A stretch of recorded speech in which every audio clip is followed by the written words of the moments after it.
இது சேர சோழ பாண்டியர்கள் மூவேந்தர்களின் வாரிசு.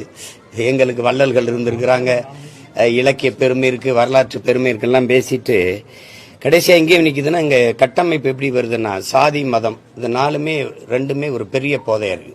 அதுக்கப்புறம் சாராயம், அப்புறம் திரைக்கவர்ச்சி. இதுல இந்த சாராய போதை வீட்டை தான் பாதிக்கும், பெரிய அளவு இருக்கு. இந்த சாதி மதம் சமூகத்தை பாதிக்கும். இங்க கல்வி நிறுவனங்களும் அரசியல் பேசாதேன்றாங்க. அந்த மாணவர் படிக்கிற போது எதுக்கு அரசியல்னு, படிக்கிறதே அரசியல் தான். அதனால இது நல்ல அரசியல் எது என்று கற்பிக்காதனால இந்த திரை மயக்கம் பெரிய அளவிற்கு இருக்குது. தெய்வ தரிசனம் போல அன்றைய அரசு ஒரு உண்மை கண்டறியும் குழுன்னு அம்மா ஜெயமாலினியும் அந்த ஹேமாலினியும் இந்த அனுராக் தாக்கூர்னு 2 பேரை அனுப்புறாங்க.